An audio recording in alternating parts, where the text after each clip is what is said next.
I don't think anybody in the history of the planet has enjoyed their 15 minutes of fame more than Ted Cruz's dad, Rafael Cruz.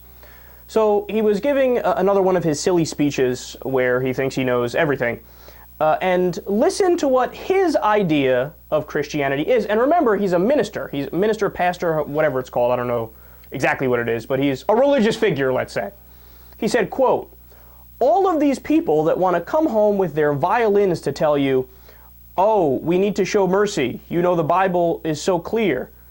Go to Genesis chapter 9 and you will find the death penalty clearly stated in Genesis chapter 9. God ordains the death penalty." So he's absolutely adamant and he's convinced. No, totally. You're a Christian? You gotta be in favor of the death penalty. Duh! Now, what is the reality of the situation? Well, look, the Bible is the Bible. So you know you can justify any ideology whatsoever, whether it's an ideology of bigotry and hatred or an ideology of love and acceptance. But here are just a few choice phrases about this issue. Let whoever is without sin cast the first stone. And obviously nobody's without sin, so how does this mean the Bible's in favor of the death penalty? It seems to me to mean the opposite. Love your enemies and pray for those who persecute you. Yet again, that would seem to be the opposite of what Rafael Cruz is saying here. And there's also this one little part that's kind of important to the Bible. The sixth commandment, thou shalt not kill. I don't really see the ambiguous nature in that. It's not like it says, thou shalt not kill, unless, of course, we're talking about Rick Perry in Texas with the death penalty, or Mississippi where you have certain people, a number of people on death row, and in that case, go ahead, kill away. There's not that caveat or that provision / addendum added to the Ten Commandments.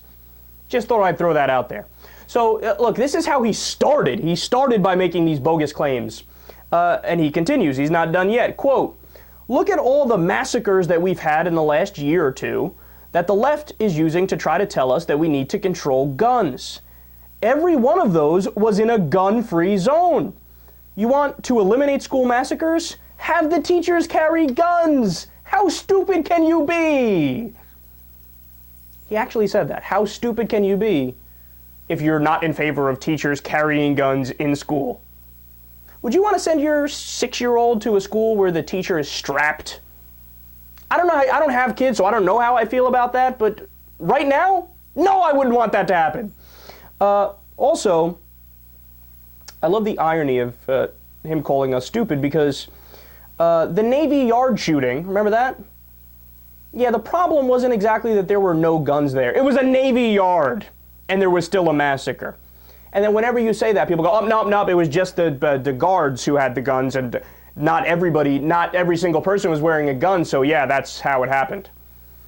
Okay, that's interesting. So what about this little thing called the Fort Hood shooting? It was a fort. A fort. Everybody there was armed to the teeth. There were people literally armed on their person, like they were carrying guns as it happened, and there was still a massacre. Or how about just the Harvard study that said, quote, "Where there are more guns, there is more gun homicide." That was the conclusion of a massive amount of research in this big benchmark study. But nope, he dismisses all that. Apparently you're an idiot if you believe in a Harvard study done by experts. And here's a question. What would Jesus be packing with? What's his gun of choice? Would he carry around an AR-15? Or, it's in Corinthians, right? Peace unto your neighbors and bring thine buckshot 12-gauge shotgun. I believe that's how it goes, right? Now, obviously, Jesus isn't in favor of indiscriminate weapons everywhere. And then I saved my favorite point for last year. He said, quote, social justice very quickly leads to socialism and ultimately to communism. Social justice is another cancer. Social justice is like cancer. Really, was Martin Luther King Jr. a cancer to America?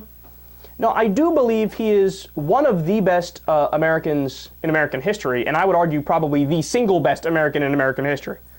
Nope, he was a cancer. A cancer, according to crazy man Rafael Cruz. And look, man, final point here. I'm so endlessly amused by people who are against social justice, because sane people don't think that's a debatable thing. I mean, he's a Christian against social justice. Isn't being against justice kind of like saying, I'm against pleasure, or I'm against virtue?